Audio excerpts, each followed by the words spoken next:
Hello and welcome to the Kick in the Creatives podcast, hosted by myself, Sandra Busby, and my fellow creative Tara Roskell, offering you interviews, inspiration, motivation, and a gentle prod in the right direction.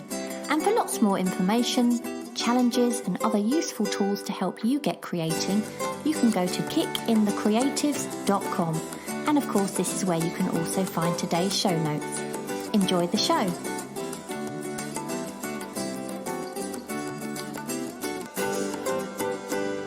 Welcome to today's episode, which is a really unusual one actually. But before we go on, I do want to say a thank you once again to Magic Minds, who are sponsoring this episode.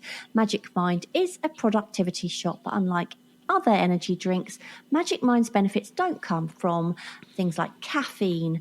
Instead, it's packed with natural ingredients such as nootropics and adaptogens, and they are scientifically designed to improve mood and support focus, calmness, energy, and productivity. And let's face it, we all need some of that in the art studio, don't we?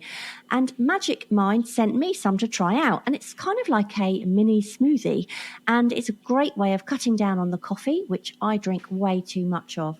To get your shot of magic, you can go to magicmind.com/kickinthecreatives, and to get up to 56% off your subscription for the next 10 days, use the code KITC. Yeah, and meanwhile, thanks so much to everyone who's been sharing their work they've been doing for the challenges on social media. Please keep them coming because we love seeing what you're doing. And also, we want to say thank you to our latest Ko-fi supporter, and that's Deborah. And she says, love the podcast. I think it was in the episode about Find Your Niche that Tara mentions that abstract art style is learned, and I couldn't agree more. Could you do an episode about learning abstract? Love all that you do. Yeah, we've talked about that. Yeah, we have talked about that. And I think you're sort of you're kind of abstract in some ways, aren't you, really? So yeah. I did think that might be a really good idea because we haven't done one, have we? So, yeah, perhaps that should definitely be very soon on our list. Yeah, I couldn't do pure abstract, but I could certainly talk about abstracting if that would. Do you think that would work? Yeah, I hope so. I mean, let's make that an upcoming give episode. It a think about that. Yeah. I mean, we could definitely. I did speak to someone a little while ago who does abstract, who may be able to come and talk to us about it as well. So, yeah, I'm sure we can do something. Okay, so it's at this point where we would usually ask each other what's new before going on to today's topic. But today is going to be a very different format than usual because we have no topic. In fact, we have got no idea what we're going to talk about. All we know is that we've both been going through, well, I'm not sure whether yours is an art block or not, Tara. Mine, I'm not sure it's an art block. I don't know what it is, but there's some kind of something... Resistance? Yeah, a lot of resistance between me and the art studio, and I don't know why. And instead of talking about it, Tara, like we normally would, wouldn't we? We thought, let's save this and share it with you guys, because mainly we try and keep things real on here, don't we? And the reality is that not all art comes easily. Not all artists are always leaping around with their brushes in their hands and painting away. So from here on, from this moment on, we have absolutely no notes and absolutely no idea what each other has to say. So it'll be an interesting one. And I will say, Tara, that usually when we're either one of us feeling like this, the first person that we would actually speak to about it would be the other person. But we've actually avoided it, haven't we? We were, because we were saving it for this. Yeah, but probably it might have been. I mean, normally it would be very wise to talk to the other person, wouldn't it? But we haven't. So I'm going to kick off with what's up with you. I'm slightly wondering why it's me that has to go first. Oh, well, it's not. It doesn't have to be you. Either way. So I can tell you why I've not been drawing or painting. Basically, I've hardly made any art for about 3 weeks now, I would say. And I've also been very down on social media. So now, when you say down, what do you mean down? You mean you're Well, as in, I've posted, but I've been a bit more sporadic because I was making sure I posted at least 5 times a week on social, and I've missed a few days, and because I'm obviously not painting, I've not made new content, but I have this folder full of stuff that I've made previous, not that I've shown, but I've been trying to, when I make a painting, to make it into multiple videos. So I've got those as backup. But it's ridiculous because you tend to look at them and think, oh, what's the point showing that? Because people have seen the other bit of that. You know, they've seen the whole time lapse. Well, will they want to see me just putting the white paint on? But of course, the majority of people haven't seen that, have they? No. And I was going to say you could always reuse old content as well. Yeah, I've done that as well. But yeah, I've just been feeling a bit down on it. And I think it's because I'm not kind of seeing results from it. I know that results is the wrong thing to say. So it's nice being able to chat to, people about art and make connections on there. But it's not making sales. Yeah. Which is what I need. Yeah. I need to make sales. And very much for me, like I'll tell people my situation basically. I've been very lucky in that I've got some savings, and also my partner has been helping support me, and I've been trying to make a go of doing my art, rather than anything else, rather than trying to get other work. And I've got to that point where I think, yes, I think I can do this, but I think it's a long haul. I don't think it's not you're going to do this by a month's time, unless something miraculous happened. I'm not going to suddenly be able to sell my art full time. So I've been kind of looking, as you know, I've been looking at other avenues of selling because I was so focused on it's all about social media. Yeah. So as you know, I then booked up a art show. Yeah. So some of my time, at least 1 or 2 of the weeks, was spent starting to prepare for that. So I was doing little things like making labels, very exciting stuff. Do you know what I mean? But stuff that you kind of need to do to get organised, getting insurance ready for it. And also, I think one of the things is I was sorting out my art, and I'm thinking, which bit shall I take? And I'm quite prolific, as you know. So I'm thinking, what is the point in making more art when you've got all this art to sell? Now, that's ridiculous because I like making art. Yeah, that's what I was going to say. I suppose it's the joy of it. Yeah. But it is the joy of making it. But you look at it and you think, and then I've got this thing where lately I'm not liking some of the more recent art as much as I did art from a year ago. And it's like... Yeah, you feel like you're going backwards. Yeah, I'm doing one of those things. You do the things where you go backwards for a bit. Yeah. And so it's all these things. And then also, because I just told you, I'm not making an income at the moment, I decided, and this made me really depressed. I decided, after this show in April, I'm going to have to start going on LinkedIn and Facebook and asking if there's 2 or 3 days a week freelance graphic design work. Now, you know how much I hate that, don't you? Yeah. Would you not be better off going and working in a coffee shop or something? Yeah, but you see, if I go and work in a coffee shop, it will pay, like a fraction of what I could earn. I'll have to do 3 times as much of it. Yeah. To earn the same amount. So no, what I decided was that I'm going to have a go at making templates to sell. And what do you mean by that? Templates for what? So if you go onto places like Etsy...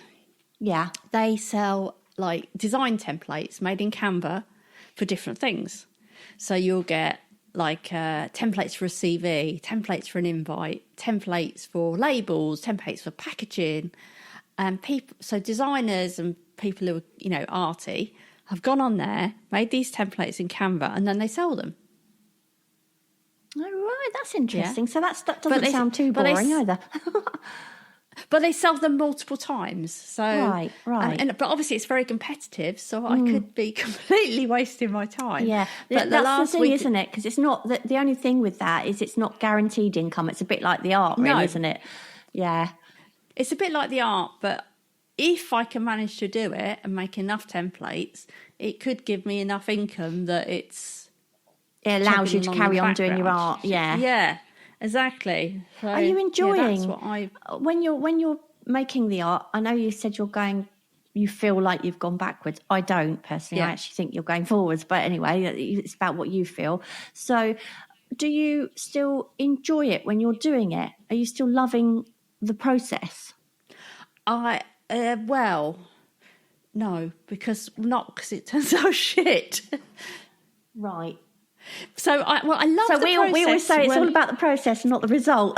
But no, because what happens with mine, you see, because I don't know what it's going to look like. So I might enjoy it. So I would enjoy putting the ink on, and I think, yes, I love this. This looks good. And then I'll put the next bit on, and I think, no, I've messed it up. And so then it kind of takes the sprinkling of joy off of it, when you think this isn't going to work out how I thought it was going to look. Not that I plan it, but it kind of appears. Yeah. And then you get to a certain point when I can kind of see if it's going to work or not.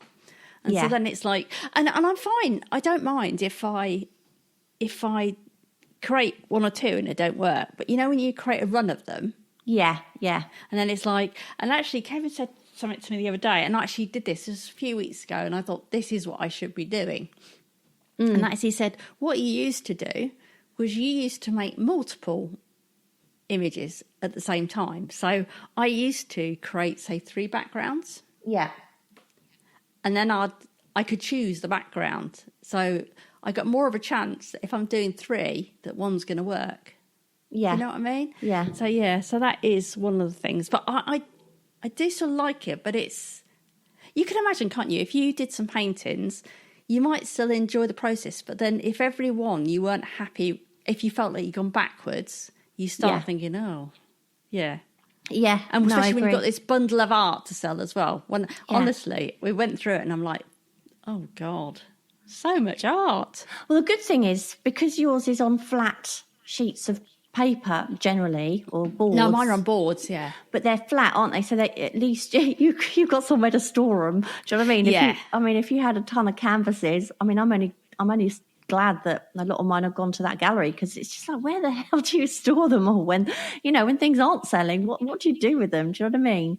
You don't want to put them in the loft, because you don't want the damp to get them. And it's like, well, how many do you keep going with? How many do you do only for them to, you have nowhere to put them? Do you know what I mean? Yeah, no, it is totally that. And it's, let's say it was just that thing of, I think when I was going through them as well, it was like looking and I think, oh, I love that one. And this is good, because I go, oh, I love that one. But the majority of the ones that I did love, some of the ones from retail, I liked the one I sold, actually, so I haven't got that one.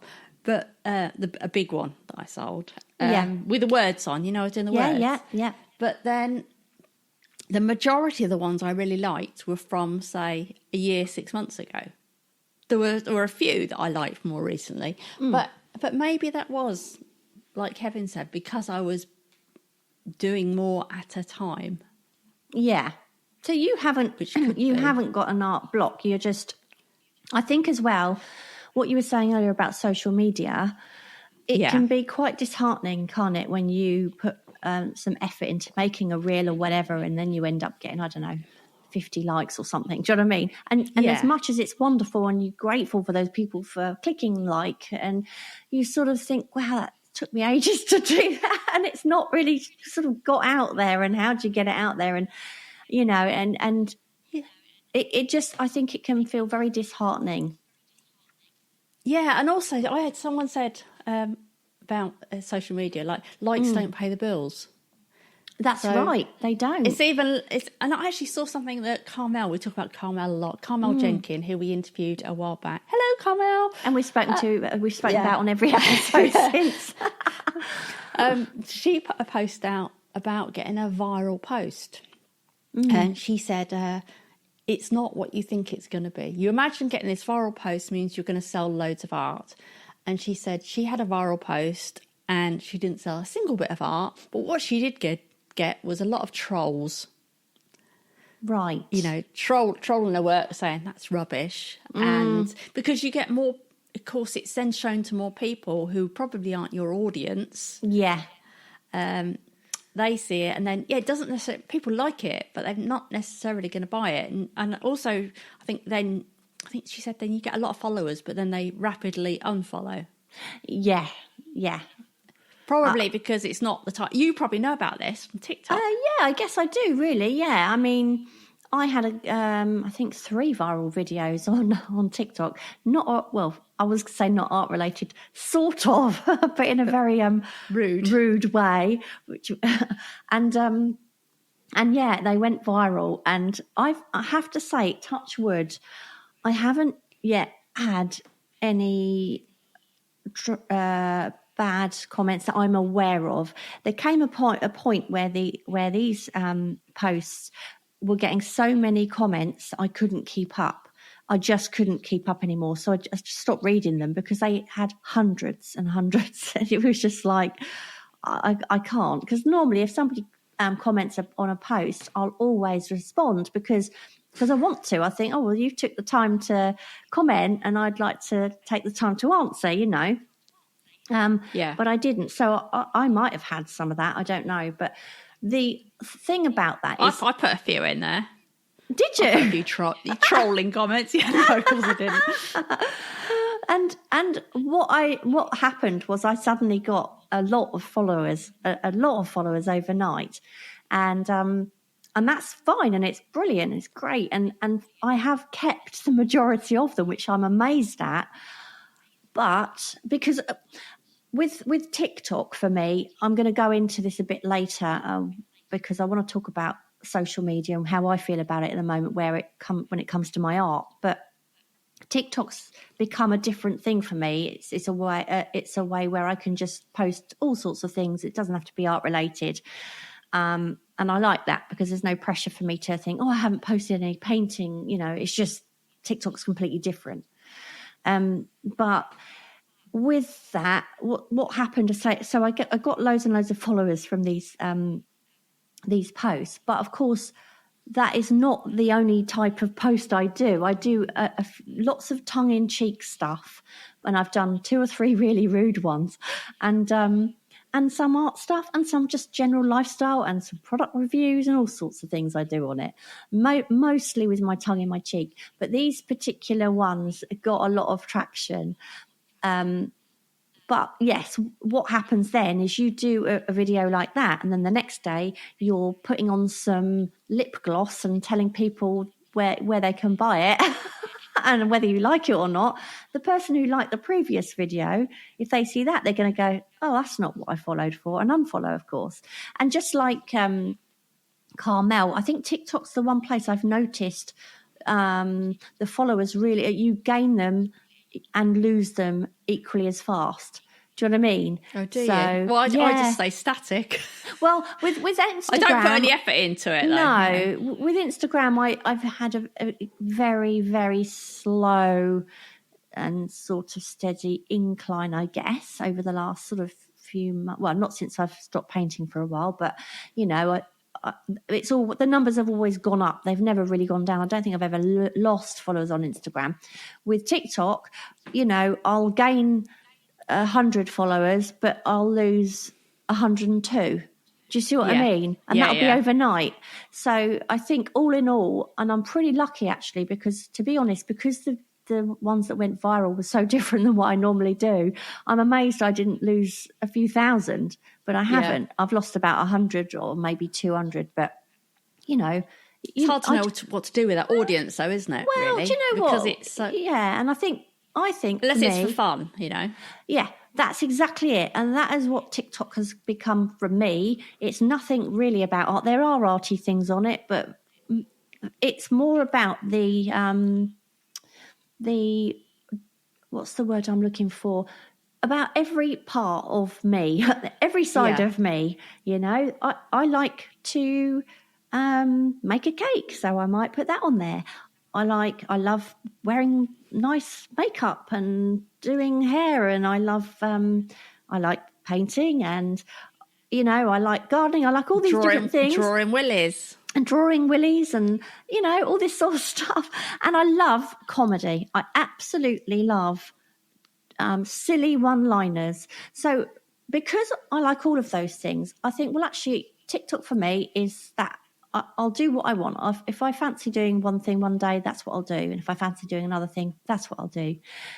What I don't feel like I have to do is, I've got to post today. If I was an influencer, I'd have to be posting 3 times a day. I'd have to be.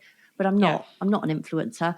I review a few products here and there, and I've got a few freebies given to me recently, which has been nice. Have you? Yeah. So that's nice. Yeah. I got some boob tape. just what you want. Boob tape. Boob tape. What do you do with that? Well, you put it on instead of a bra, so you could wear like a strapless top or a... God. And it's quite funny actually, because I was thinking, right, how am I going to review this then? Because I don't want to show any more of my boobs than what I would be willing to in my general life. Do you know what I mean? So how am I going to do this? So instead of doing like the big plunging cleavage thing, I thought, no, I'm not going to do that. I'm going to do like a straplet, like an off the shoulder jumper, because sometimes you don't want to have a bra strap showing. Do you know what I mean? So I did it like that, but I also made it a bit funny, and I haven't seen that one. Oh, you have to go and see it. And one of the funniest ones I did was I'd need it like massive thickness for mine. I don't think they'd have big enough tape. Yeah, it's quite funny. I did review this stuff, and also, do you know what else I did as well? Because I like to make things. I know a bit you did fun. the beard one. I did the beard oil, and I actually sold some of that. You didn't? I did. Yeah. I said to Kevin when you did that, and now we'll leave everybody to guess what you used instead of a beard. Yeah, but. I said to Kevin, she'll never sell beard oil by doing that because people just find it funny. Yeah. I can't believe that. But I'll tell you what, I think people like a bit of fun, and I think probably somebody said, oh, I've got to buy that because that was funny. It made me laugh. I don't know. God. But most of it, if I do a review, most of it I'd try and make a bit of fun, you know. And this tape, what I was doing, I was using it as well to sort of strap up all of my... like on my face. Do you remember we tried it in masking tape? Yeah. But you know what? That is, the reason I'm talking about this for everyone who's listening to this thinking, how is this art related? Well, what I was going to say about it was Instagram I save purely for my art. I've never used it for anything else. It's always about art related stuff. And hence why I haven't posted for quite a long time on it, because of this blip I'm having at the moment. Facebook has just become one long ream of adverts. I've got friends I know personally on there, and it's hard to even find anything they've done. So what I'll do is on Facebook, if I have something personal to show, you can mark it. So you only see certain people. Yeah, I have prioritised some people, but like yesterday, it was a beautiful sunny day. It wasn't overly warm, but it was beautiful and sunny. And I sat down by the pond and I was watching the fish, and I fed them an orange, right? And they were loving it. They were loving life, and I really enjoyed that moment. So I took a little video of it and I put it on Facebook. That's the kind of thing I'll do on my Facebook. Not my art page, just my Facebook. But quite honestly, I think you put that on Insta, definitely in a story. Yeah, you could do it in a story, but then what's the point? What is the point? Nobody on Instagram it's just for knows people me to get to know you, isn't it? Yeah, I guess so. I guess so. But yeah, so Instagram I like to keep just for my art. Facebook is more of personal stuff. And again, my Sandra, the artist on Facebook, that is obviously just the art. And TikTok, I found, has been a what's the word? A kind of light relief, because I'm not expecting anything out of it. I'm not thinking, I haven't got many likes or follows on that. I haven't sold a painting, or nobody's buying. Everyone's liking, but nobody's, so I'm not expecting to gain anything out of it. If I make a few people chuckle, that's good enough, and I enjoyed that. And sometimes it makes me chuckle, and that's the point of it for me. So I kind of feel this has become more of a bit of a light relief, and that's why, to be honest, I'm not really posting any art stuff on there. Mind you, I haven't got anything to post on it at the moment anyway, because I haven't been doing it. I thought you might be trying to launch yourself as a stand-up. A stand-up comedian? Oh my God, no. Definitely or a not. sketch, like a sketch artist. I love little comedy sketches. I really do. I really enjoy that sort of stuff. But, going back to the social media, what you were saying, let's go back to completely art. And I'm not going to talk about TikTok now, but when you post something on Instagram and you get likes and things like that, generally speaking, and it's I don't want to sound bad saying this, but obviously most of the people that follow me, and I think it's probably the same for most artists out there, are other artists, because they want to know how you do things. They want to know, what paint does she use, or this, that, and the other. They want to see your work in progress because they want to learn from it. And that's fine. And they want to know other artists. Yeah, of because course. you don't necessarily know local artists. And I love that. I've got no problem with any of that. And I'm the same. I follow artists for the same reason.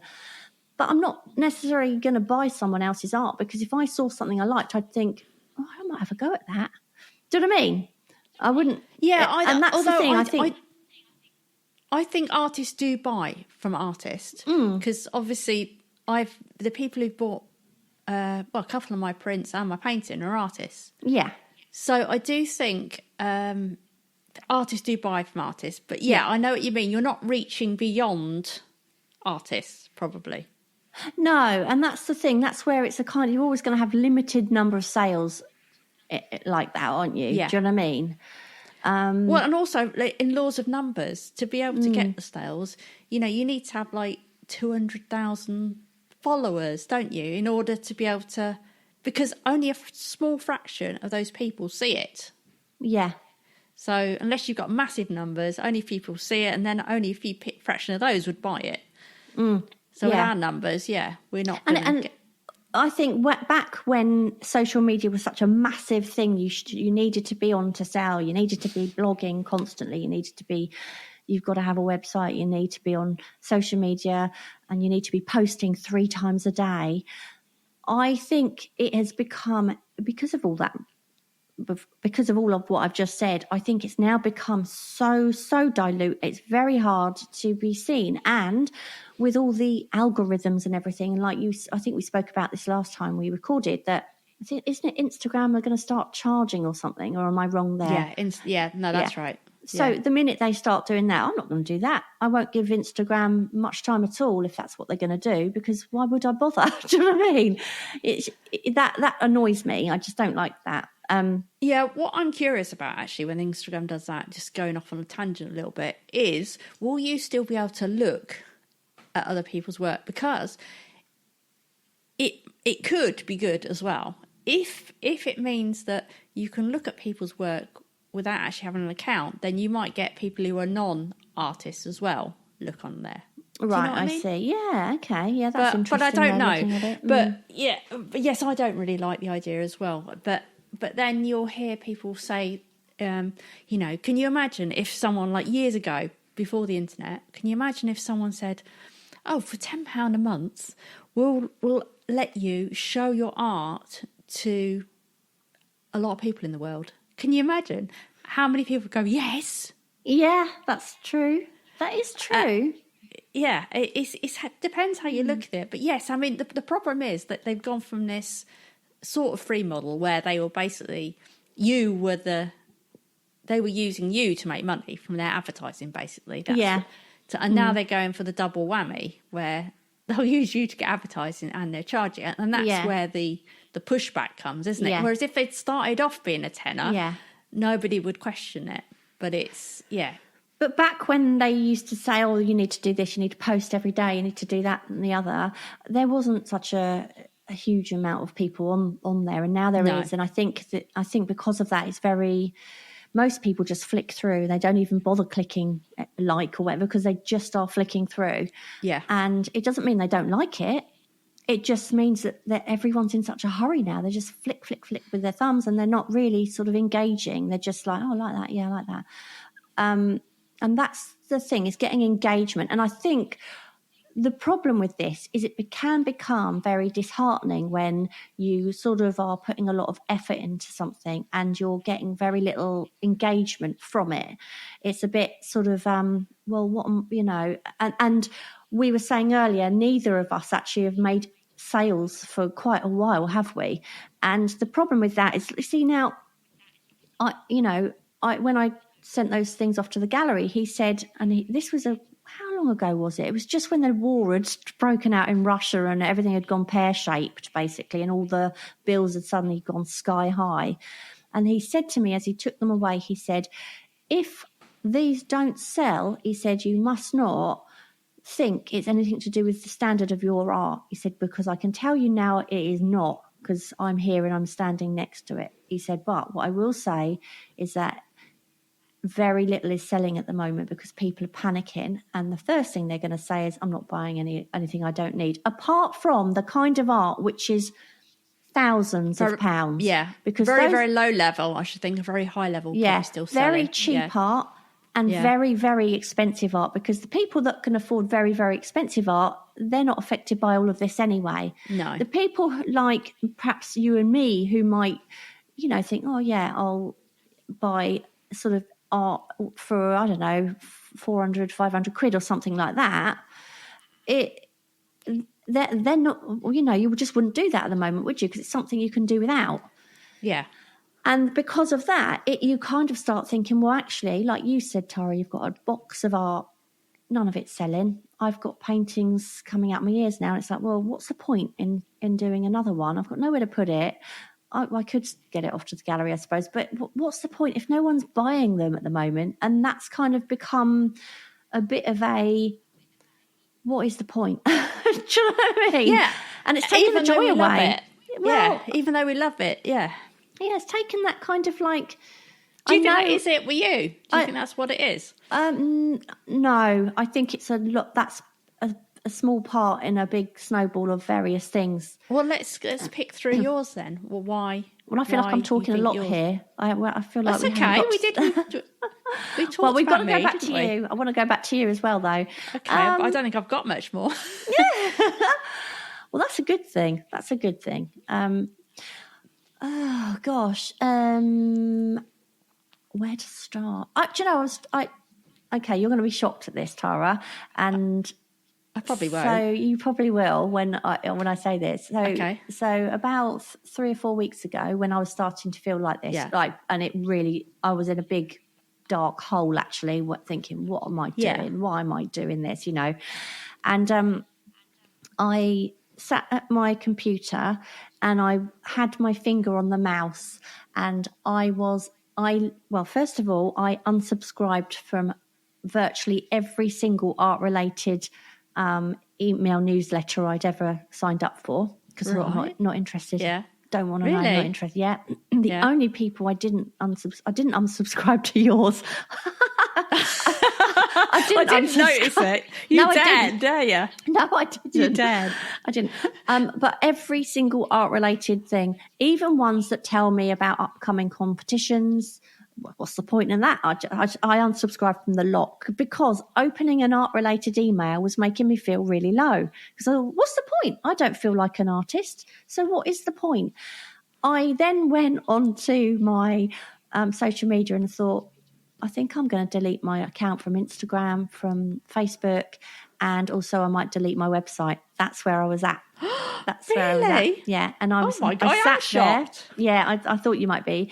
And you should have rung me then. Yeah. And Paul said, and I said to Paul, I feel like, I'm not in a good place here. And I feel like I just want to, if I just delete everything and say, well, I'm no longer an artist, then I feel like I won't be, there's nothing to expect because I'm not that anymore. Do you know what I mean? And he said, and funny enough, Paul and I had he's been really good, a bit like Kevin when he speaks to you. And he said to me, and the other thing, this might shock you as well. The other thing I said to Paul, actually, I said, how can I record a podcast because we were talking about what subject do you fancy doing next? And I said to Paul, how can I record a podcast that's supposed to be encouraging other people to create art when I'm feeling this way? Because I feel like such a fraud. I feel like I'm a fraud doing this, And he said, do you know what? He said, if you do what you say you're going to do, which is delete everything and, just throw the towel in and say, I'm not doing this. He said, it might make you feel relieved for, a short period. He said, but he said, when you're feeling better, which you will, you're going to regret it. He said, you'll just regret it. And because I said to him, why don't we just turn my art studio into the office? Oh no! No, I promise you, this is serious. This is how bad it is or was. I said, can we not just? I might as well just knock the wall through. I'll just have the whole lot as an office. I'm not going to paint anymore. I don't want to. And he said, look, I want to do your office out anyway. Because my office, honestly, it's such a dark little place. And it backs onto my art studio, which is a bright and airy space, Yeah. And he said, we'll do your office out. He said, but your art room, he said, it doesn't matter if you don't go in there for 3 months. He said, just don't go in it.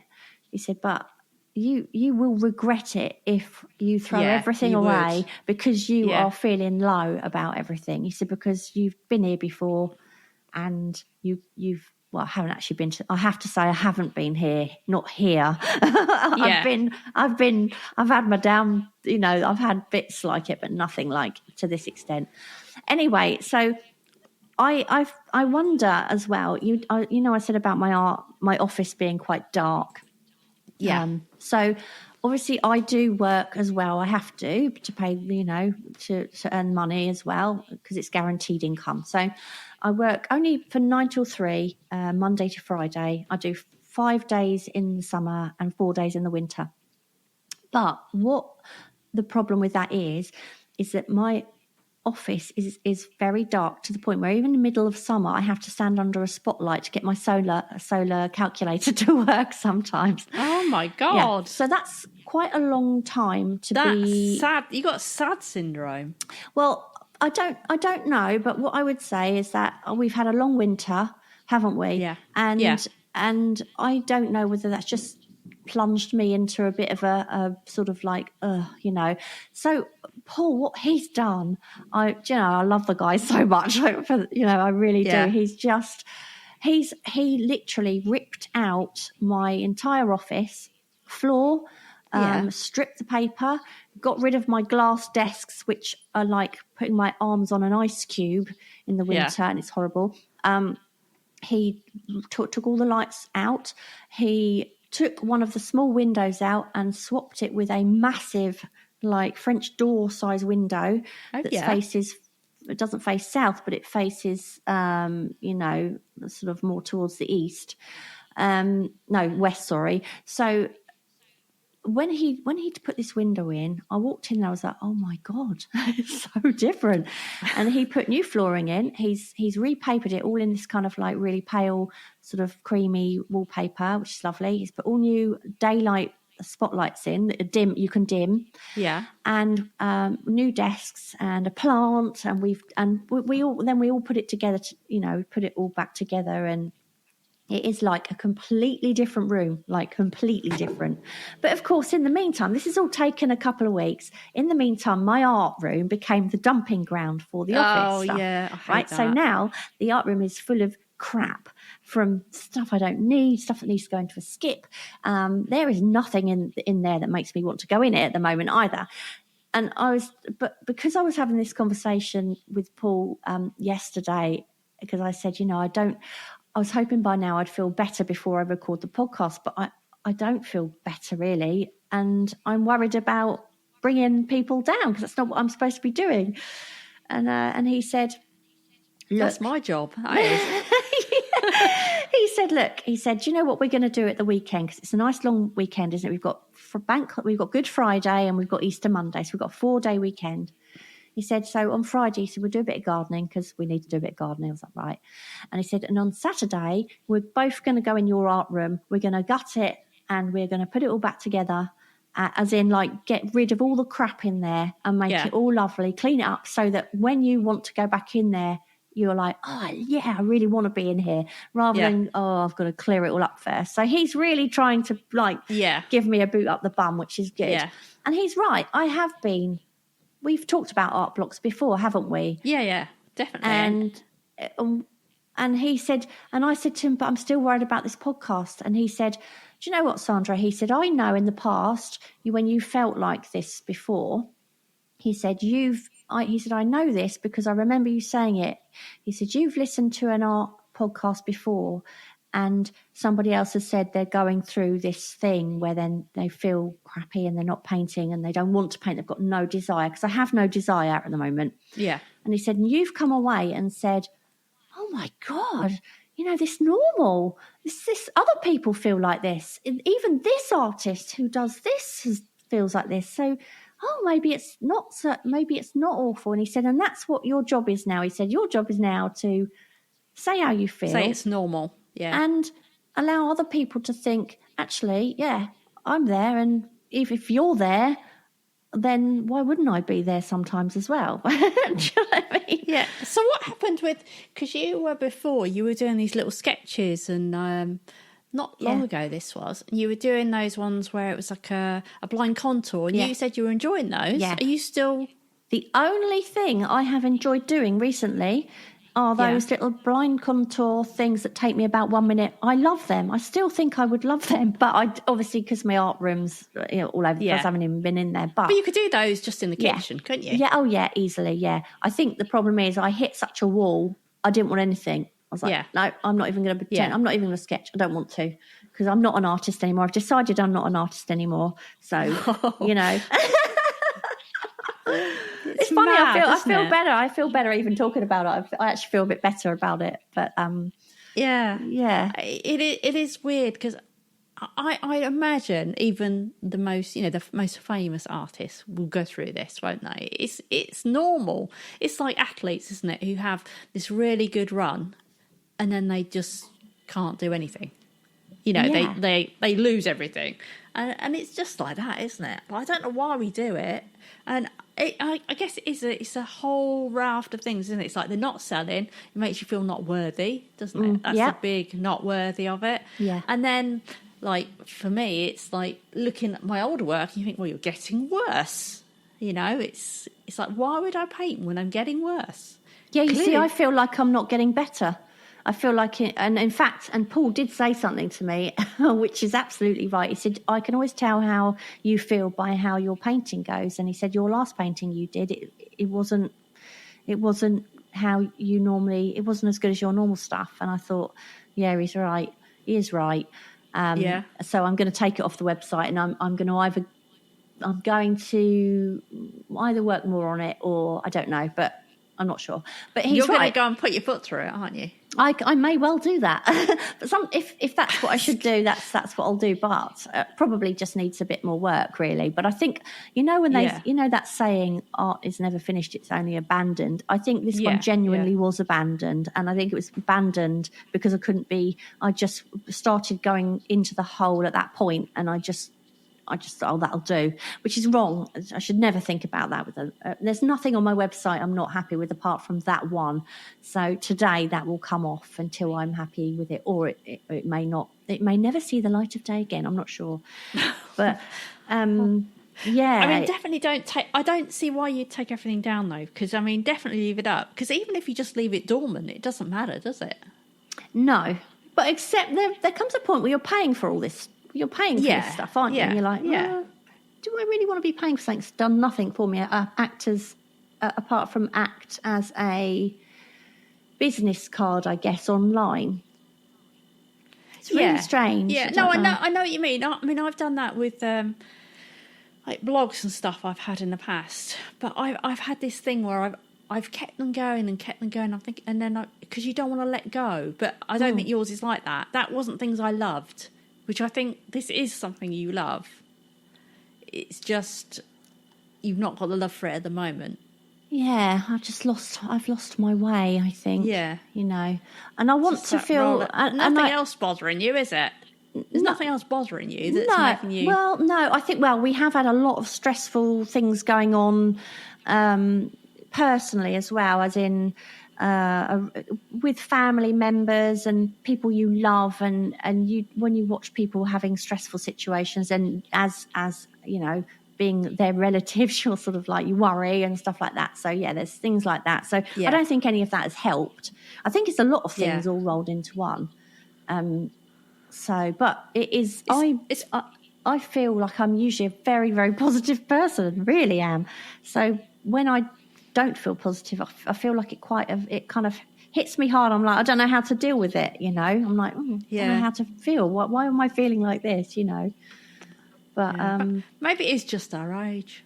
Well, it could be hormonal, you know. It could. It could. Yeah. But you just don't know. But you can't help that. I guess that's just something that. But the thing is, even if it was, those things go up and down all the time. So what I'll feel like now, if that was the case, in a week's time, I might feel completely different. You'll be skipping to the studio. What about sketching? Have you felt like, you know, you used to occasionally, if you were with Paul, you'd sketch? Yeah, no, I haven't done any of that. No. Nope, I've had zero desire to do anything like that. But that said, I reckon you should just carry on with your what's-its. I think that's probably what I do want to do. And I think if Paul does help me sort out the art room, I think I might just do that and think, actually, no, I don't need to paint at the moment. If I want to paint at some point in the next couple of months, then I will. But at the moment, I'm loath to spend a lot of money on a canvas when I feel like this. What's the point? And again, I'm not selling it anyway, so it feels a little bit like that. You do sort of feel like, actually, I'd almost rather just, if I was going to do something, think, I could do with one of these things on my wall, actually, but it doesn't have to be about my normal style, just trying something a bit different. I don't know. But try an abstract, since we're going to do a podcast about it. Yeah. Do you know, the funny thing is, I find with art as well, is because you've just said, like, I don't think I should get a canvas, and I don't think I should do that. But sometimes I've actually not felt like doing anything, and I've actually done something anyway, and it works. Yeah. Sometimes it's just getting started, isn't it? It's that resistance of starting, and the worry of what, it's almost like we said before, isn't it? It's the worry of what it's going to look like. It's not just being about the process, like we've said before. It's being about the result. Because however much we say, you can't help wanting to be by the result, can you? As well. Oh, of course. No. So so maybe you should just get a little canvas. You know, when you did those bums before with the apples and the peaches, did you enjoy those? Yeah, I did enjoy them, but that's an expensive way of doing something like that on canvases. I think if I was going to do something like that again, have a go at that, I think I need to get myself some sort of A3 stiff paper or something. I don't know, but I wouldn't want to go back to using canvas to do those, because it's too expensive, Tara. I mean, you know, doing paintings is an expensive hobby, or whatever pastime you want to call it. When it's paper, that's expensive enough, because obviously you can't use cheap, crappy paper, can you, doing what you do? Otherwise, how can you sell it? But, you know, it's cheaper than like a stretch canvas. A, it takes up a lot of room, and B, it's blooming expensive. So, well, sometimes though, I think that is the best thing, is to get some not expensive materials, because I've told you before, because I could have sold a piece that I made, but it's not on good paper, and I've got marks on it, because it was purely that was trying to get me out of a bit of a block when I wasn't feeling like painting. So I thought, right, just going to use this mixed media paper. It's a bit thin. I'm going to take the edges. I've got a few marks around the edge, and I love that piece, and it's because the pressure was gone. Yeah, so I think I need to re-find the fun. And I feel like at the moment, probably what I need to do is not paint, because when it comes to painting, I'm going to be thinking, I've got an image in my head. This is what I want it to end up like, and it's going to feel, I'm going to feel the pressure. So I think probably I need to rediscover the fun. You know, like you say, I'm most likely what I'll do is I'll start carrying on with the blind contours because I really enjoy those. I absolutely love that. I could fill a book full of those. And I did think I might do a sketchbook full of people I know as blind contour drawings. I'd really like to do that. Have you thought about trying one of those but bigger? Yes, I have. And, you know, I have thought of that and I quite like that idea. And this is something that has just got that tiny little bit of, in me, you know, that, yeah. But if you said to me, have you thought of trying to paint I don't know, not a bottle of wine, but maybe a snow globe or something. Actually, somebody did say something. I can't remember who it was. I'm really sorry if you're listening, but somebody said to me, why don't you paint a snow globe with buildings inside? Because I said I don't like doing buildings. And I thought, oh, God, that's brilliant. And I love the idea. But no, I wouldn't want to do that because at the moment, I don't want to do anything so... what's the word? Complex, or it's quite intricate, And actually, I don't want to. I just don't want to paint at the moment. And what you've just said about doing a big blind contour, that's the sort of thing at the moment. That's just either watercolor or oil paint. It would be interested to see what you did with oil paint. God, but no, I'd more like not. I'd more like I to meant use, not done in your layers style, just done like alla prima, you know? Yeah, I'd more like to use acrylics if I was going to do that. Right, I wouldn't. I want to... I feel like the only little glimmer of my, like, you know, you get a flutter of excitement. Yeah. That is the only thing that's doing it for me at the moment is these blind contour faces, which is really weird, isn't it? And I thought what I might do, is just do this little thing and... like a book of people I know. Paul had a really good suggestion yesterday. He said, you need to find the fun in it again. He said, because it's become more almost like you're trying hard to make money out of it, obviously, because you want to do it full time. You don't want to be doing anything else. He said, but what you've done because of that is it's become something now you're no longer enjoying because it's almost like an underpaid job. And he said, you need to find the fun of it again. So, and he made a great suggestion. He said, I listened to a podcast. You wouldn't know the guy, but his name. He did, or you did? No, he listened. Oh, right. Paul listens to a podcast and it's by a guy called Steve Rowson or something like this. He's a football mad bloke, absolutely loves Manchester United, and Paul does as well. So he listens to his podcast and he does this thing, and he said it's called they call it I don't know if it's a Friday rum down, not run as in RUN, rum RUM. And he said, and basically what they do is they record their podcast, and while they're recording, they have a drink. They have a few drinks, and it's completely uncut. And he said, and it's just having a laugh. And they say, look, if something happens, I mean, for instance, if the dog walks through my kitchen now, you'll hear him, and he starts slopping, his water up, and he's drinking. I'll edit that bit out. If your printer goes off, I'll edit that out. I'll turn it off. Oh, blimey, that's a first. But it's kind of like he said it's called Uncut Thursday Rum Down Uncut, and he said, and in a way, he said you and Tara could do more things like that to have some fun, together like that. And I have said, and we have said this before, haven't we, Tara? Where we've said, why don't we do this thing where we have a little Skype and we do some silly drawings while we're chatting? And I thought, actually, we haven't done that for so long, and that would be really cool, wouldn't it?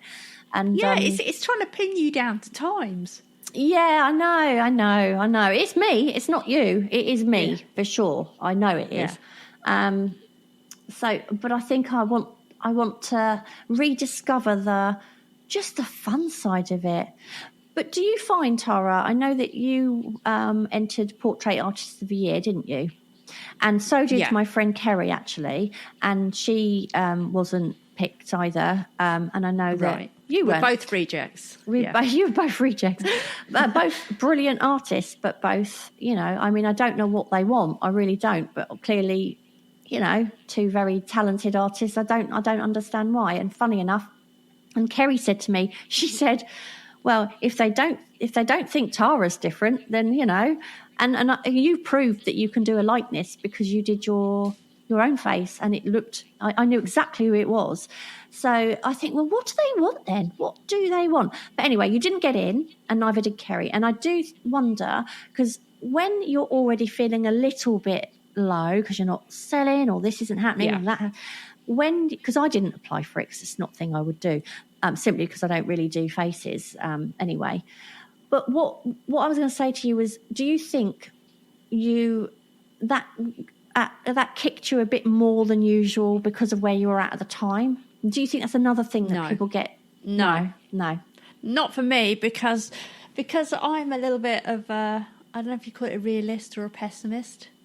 So I would assume I wouldn't get in with it anyway. Yeah. Because I didn't even feel like it was that good. I didn't think it was that good a likeness anyway. Yeah. I actually thought the one I did last year was a much better likeness of me. And I probably preferred last year's as well. I don't know if you remember, it was quite a grey, black and whitey grey colour. I can't remember it now, but I had a hat on in that one. Yeah. But I thought that was more a better picture, I guess. And I think I do the thing which is not good, where you know how you're generally very positive and upbeat. Yeah. I rein myself in to stop the disappointment. If that makes sense. Oh, right, okay. So we are pretty opposite like that. Yeah. So I'll just assume I wouldn't get into that because, well, then I'd wet myself if I got in anyway, Jesus, can you imagine? Oh, I'd love it. I was like, oh, one of you's got to get in. I want to go and watch it. But yeah, so you could probably go and watch it anyway. I guess. I mean, maybe it did affect me. Well, you never know, do you? You don't know what it does to your subconscious. No. But for me, if I'd have got in, I guess that would have been a lift. Yeah. And would have been. You shouldn't need it. You shouldn't need someone else to tell you that your work is worthy, which is essentially what they're doing, isn't it? It's basically the judges won't have even seen the majority of those works because they don't see them. They get done by somebody else. Yeah. You know that, don't you? So it's Hang not on, even like what? the main piece. So, a bit like, I know what you mean. So it's a bit like a girl I used to know years and years ago. She went into what was that singing competition with Simon Cowell and a bunch of people? Yeah. So she went in for that, right? She had a brilliant voice. And she was even in one of the clips where I think she was washing her hands in the toilet or something. I don't know, but anyway, but she in the toilet. Well, they did a scene where it was in the dressing room, and she wasn't actually washing her hands in the toilet. No, in the sink. Yeah, she was in the dressing room. She didn't get through to the actual shows, but she got through to the auditions. Although that wasn't aired on the TV, but the interesting thing, what she said was that before you get on the actual show, you don't see any of the actual judges. None of them pick you. She said it's other people that they audition. Yeah. You audition in front of a whole load of other people that aren't on the TV or anything like that, and they just decide who's going through. And of course, you get the ones that go through purely for the entertainment factor, and others that get through because they are clearly talented. But I thought that was really interesting. I thought, oh, okay, so they don't. Yeah. And even with these cooking shows, it's the same, isn't it? You don't really get to see the real people until you have to go through a whole load of hurdles first. Yeah, exactly. Yeah. I knew someone actually went on for X Factor as well. It was kind of a similar thing, but she's gay, this woman, and she's one of my old college friends, and she went on for the audition. She's got a really good voice. Yeah, and one of her ex-girlfriends accompanied her just. For moral support at the audition. And she said all they were interested in, they wanted a story. Yeah. So if she'd have made up a good story about her and her ex-girlfriend and why she was there and everything, she'd have been more likely to get through because they want the sob stories. They want the violins out, don't they? Exactly, yeah. Oh, God. And that's not why you want to get through to something, is it? You want to get through for your talent, not because you've had some horrible thing has happened to you in the past. Yeah. And why would you want to share that anyway with the world who don't know you? So she didn't want to share anything. There wasn't really anything, I don't think, much to share. But do you know what I mean? She wanted just to go to sing. But yeah, so the portrait artists, I don't think they actually see them. They probably see a selection of them once they're narrowed down a bit. Yeah. But yeah, I say I definitely do. I protect myself from disappointment. Ages ago, you said to me, there's the Jacksons are doing a competition, and I applied for that. I haven't. I've got absolutely no idea. I presume it's all over now. I don't know, and I presume I would have got an email. But it's like normally I'd have gone on and checked, but I haven't even done that. I'm like, I don't care either way. But sometimes I say that I don't care either way. If I'd have got in, I'd have probably thought, oh my God, something great, and then it just might trigger something that makes me think, maybe maybe. Well, you got in that other one, didn't you? So. You got into that women's exhibition, the one in London. Yeah, I did, yeah. Oh, that's pretty amazing. Yeah, I mean, it was nice. Didn't get me any sales, but it's still nice. It's still nice. But I suppose, I mean, it is normal. We've been here before, but I do feel that just maybe it's rediscovering the fun of it that I need. Rediscovering the joy. How are you going to... So where are you at now with things? Me? Well, I've at the moment, I think, do you know what? The important thing for me at the moment, for this month anyway, is I need to sort of have this art showy, craft showy thing is at the end of the month. Yeah. So my priorities at the moment are getting sorted for that. I tell you, actually, that is one thing I forgot to tell you, which also made me get slightly demoralised, it's costing a fortune to do this show. Well, when I say fortune, it's not really a fortune, but because I've never done one before, I'm having to buy things that anybody would have to buy if they're doing something like this. So I haven't got a wall, so I need things to prop up my paintings. So I'm having to buy these these easel things that are like a tenner each. And then it's like... Blimey, how many of those did you have to get? Well, I bought about 7 of those. So that's 70 quid, right? Already. Then you need tablecloths to cover that. I know it's silly. Then you need to get some prints done. Yeah. And obviously you need a fair few prints. And then I need frames. They're the expensive things, aren't they? Well, I bought them from a shop that's not too expensive, but it's expensive because I've bought quite a few of them. And so in my head I'm like, oh my god, you might not sell anything, and I've just spent out all this money. And that's, I think, when I started thinking, well, you need to concentrate on maybe another sideline that might make you some income. And I think that also stopped me painting. So, my focus this month is going to be sorting out ready for this exhibition, because I need to frame everything up and I need to put things in bags. You know what I mean? I guess the good thing is, once you've got the tablecloths, once you've got those easels, and even once you've got the frames, as long as you're going to be selling them unframed, and you generally work the same size each time, those frames you can just use again and again for different paintings, can't you? So if one sells, you just put something else in it. So it's almost like an investment, but it does mean you've got to then think about, right, I need to do another show then. And you need to sort of keep doing it rather than just do it at once. Yeah.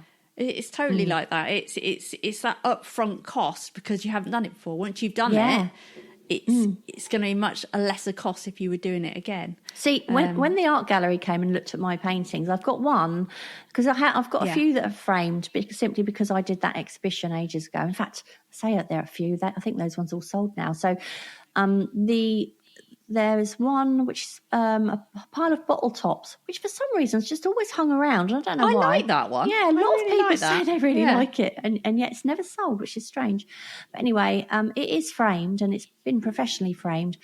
But the frame, it was expensive because frames are. I can't remember how much it was, about 70 quid or something like that. Was it bespoke framed? Someone framed it for you? Yeah. It was. Yeah. And but I wanted it to be really in a much thicker frame. Perhaps like a scoop frame, so it draws your eye into it, so that it's because it's quite a bold, masculine sort of painting, if you like. And it can hold. I think it could hold a very bold, heavy frame to draw your eyes into this burst of colour in the middle.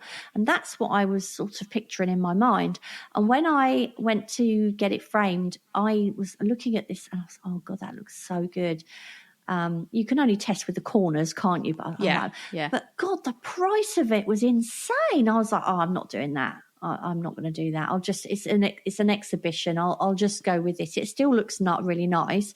It's just, it would have been even nicer, if not double the price, to get, in fact, more than double the price. That's the trouble, isn't it? Yeah. And when the gallery guy came round, the first thing he said to me was, he said, oh, I love this one. He said to me, that would suit a much thicker frame. And I was like, yeah, I know. Yeah. He said it can really handle it. I was like, yeah, I know, but it's so expensive, just too expensive to. And the reason it's too expensive, and it's fine if you go, oh, well, yeah, but I just put that on the price of the painting because the person would have to pay for a frame. But of course, you've then got to hope that painting actually sells. So you're throwing money at something that may not sell for possibly years. It's an investment again, isn't it?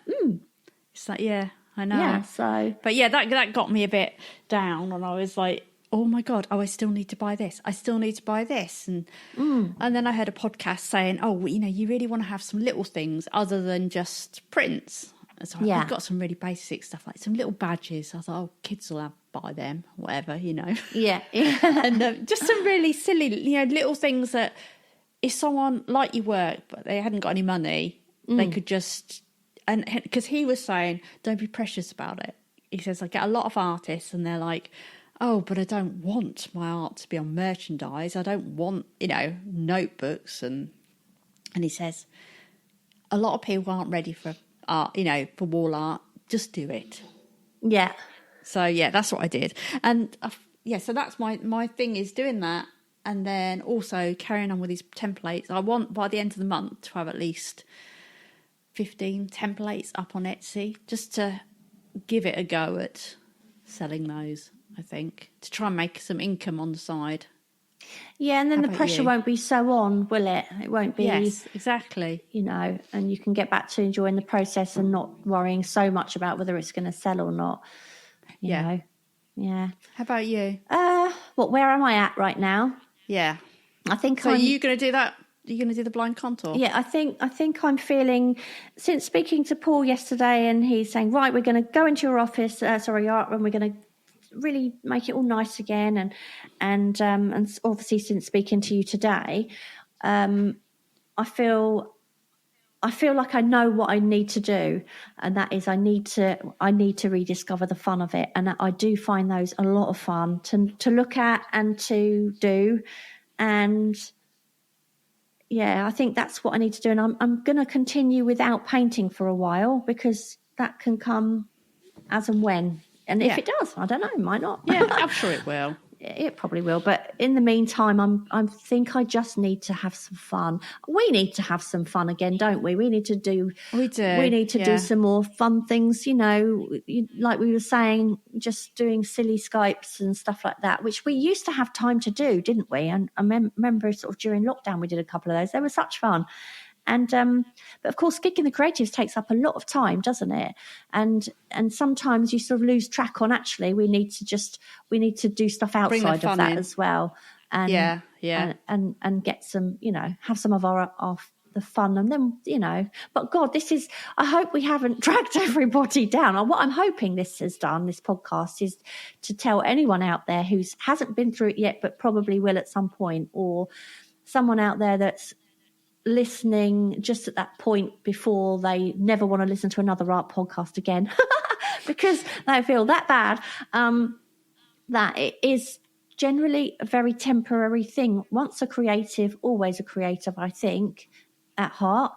And I'll tell you what, I did get a craving to do. I got a craving to start writing when I wasn't painting. And it's not because I particularly want to write. I think it's because if I'm not doing something creative, I go a bit stir crazy. I feel like I want to do something, even if it's write a story or whatever. So what are you writing? I'm not. Oh. No, it was just what I was trying to say was I know that what I'm saying about once a creative, always a creative. I know what you mean. If you're not doing one thing, you'll find yourself wanting to do something else. And so that says I haven't lost my creativity. I've just lost my way, and I need to remember what ticks, what gets my, what's the word I'm looking for? Juices flowing. Yes, that's it. That's exactly rude. What I mean. Yeah. So I'm gonna do that. I'm not gonna bother doing anything before Saturday. I'm gonna get the art room sorted, and then I'm gonna start bringing the sketchbook indoors and just doing a few silly little bits, and just see where we go from there. And hopefully by the time we chat next on this podcast, I will update everyone on where I'm at, and you'll do the same, won't you, Tara? Yeah, definitely. But shall we now go on to our previous question and lighten the mood a little bit? Let's do that. So our previous question was, what's the weirdest thing you ever painted or drawn? And of course, I've given you the long answers, so as always. Billy Shanera, I'm so sorry if I've got that wrong. I was once commissioned to paint a glass of milk and a chocolate chip cookie, which at the time seemed an odd request, but I think the truly weirdest thing I've drawn was years ago when my very eccentric still life drawing professor picked up a dead squirrel from the side of the road and brought it in and plonked it on top of a fruit bowl for us to sketch one afternoon. That is disgusting. Oh my God. It's disgusting. That would have put me off art school for life, I think. It's horrible. Oh no, that's horrible. I've got Adrian Sutherland, and she says an alien when I did July Faces. July Faces? Do we have a July Portrait July, maybe? Portrait July, back in 2019. I really enjoyed that month, but decided to end on a weird one just for the hell of it. I love him, though. He's cool. I can see you doing things like an alien. Well, I did do an alien once, didn't I? You know when I do those characters where it's just see what happens? Yes, I had an alien on those. So, Suzanne Larson, I have some deeply weird commissions in my history. Fifth Doctor, Doctor Who, in a maid outfit, an alien and Predator making out while listening to Air Supply, Lego Bukkake porn, which was actually hilarious to draw. Sounds a bit like my TikTok page.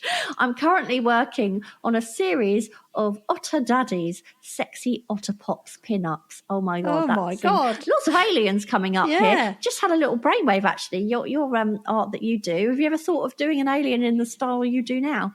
Well, they are a bit alien-y, aren't they? Well, they are, but you could go all the whole hog and do like. I have got a couple that are pretty much alien. So I've kind of done it already. But I've got Andy W. Art, and he says I did a study of Le Mannequin P. I'm sure I'm saying that wrong. The fountain of a little boy peeing. But it sounds so much nicer in French, doesn't it? Yeah. But I ended up putting Donald Trump's head in place of the boy's. Wow, that looked really creepy. I think Donald Trump's head in any scenario is creepy, quite frankly. Yeah, he is so creepy. Yeah. Anyway, I've got at Perpetual Maker, a person hanging from a tree, but she's jumping up, so it's up to interpretation. Now, I know I'd have to interpret that as them jumping up. What about you? Would you be thinking the opposite? I'd probably be thinking the opposite. Yeah, you know me. Yeah. I've got Briella Arts, Gabriella.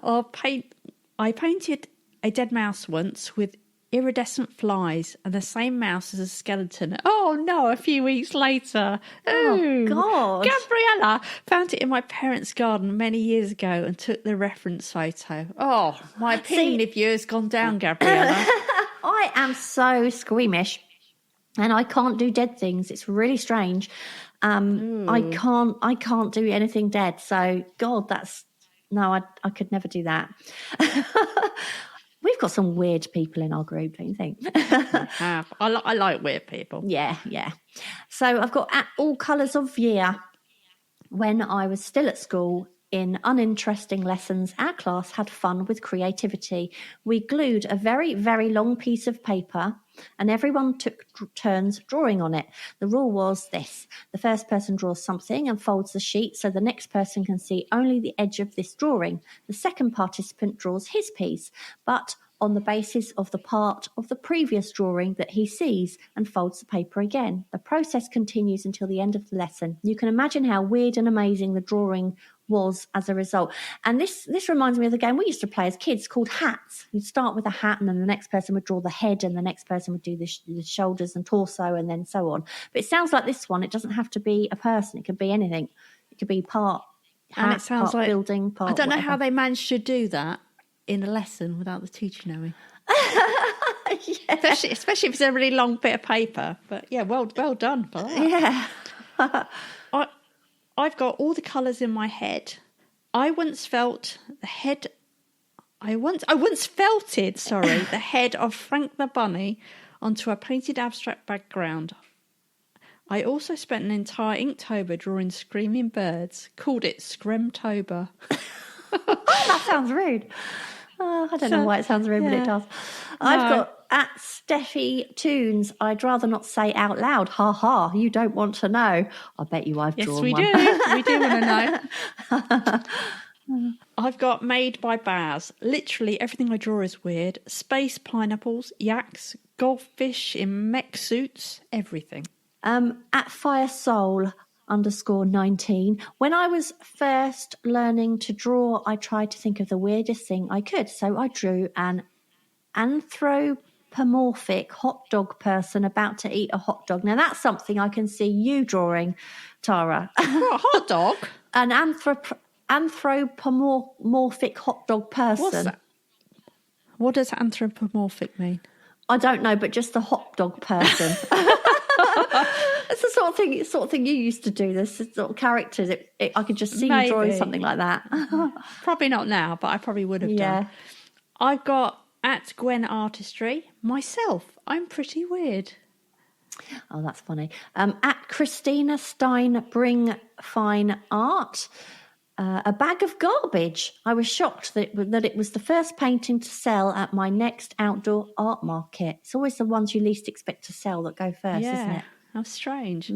Oh, I've got another one made by Baz. Oh, he's obviously, have obviously suddenly decided they got another one. I tried to start a conspiracy theory that all politicians were just a stack of ducks. So I drew a pinstripe suit of mallards.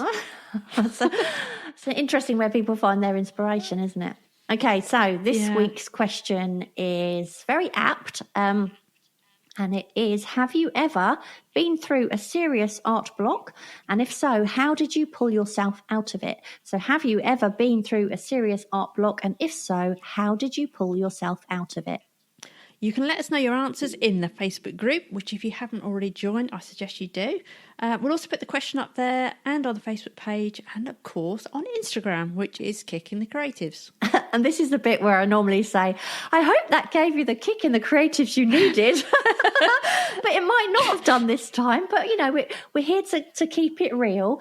And one thing I'm going to say quickly is I don't think I should edit anything in this podcast episode, Tara. Are you with me on that? Do you think we should leave it as it is, absolutely raw, yeah? Yeah, as long as you didn't hear me farting or anything halfway through.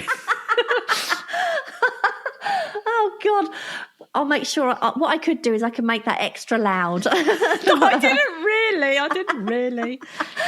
No, I'm going to, because I want to keep it real, I really am going to keep it real. I'm not going to edit this at all. So, yeah, nice and easy one for me, Tara, don't you think? But so whether this gave you the kick in the creatives you needed or not, don't forget, please pop over to our website, Kick in the Creatives, because there you can find out how you can take part in some of our upcoming creative challenges, which might be actually what I need to do as well. Perhaps I need to do a few of our challenges. And there you can also subscribe to this delightful, cheerful podcast. So you never miss an episode. Most of them are very, very cheerful, I have to say. And if you are enjoying the podcast, we would be really, really grateful if you would leave us a little review, because it really does help us out. So yeah, it's a great way of helping us. So if you want to find Tara online, where are you, Tara? Oh, you're doing me first. Sorry. You can find me online on my website, tararoscallart.com, on Instagram and Facebook as Tara Roskell Art. Pretty much everywhere is Tara Roskell Art. Do you want to tell yours? I'm still, believe it or not, on Instagram, even though I nearly wasn't, Sandra.Busby, and Facebook, Sandra Busby Artist. And if you are intrigued about my TikTok, be warned, it's not all art, and some of it is a bit naughty, but it is Sandra.Busby, and sandrabusbyart.com is my website.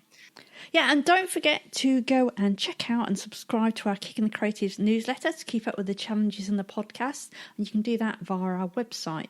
And also, we've released a course, which is how to create characters on cartoons, a lot more cheery than this podcast. You can find a link to the course on our website, or you can go to kickingthecreatives.com/cartoon course to find out more.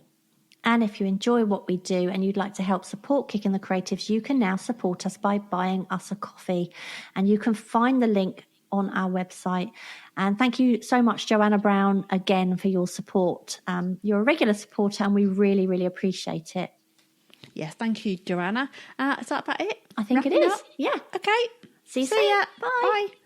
Thank you so much for listening. We hope you enjoyed the episode, and if you did, perhaps you'd like to share it and leave a review for us on iTunes.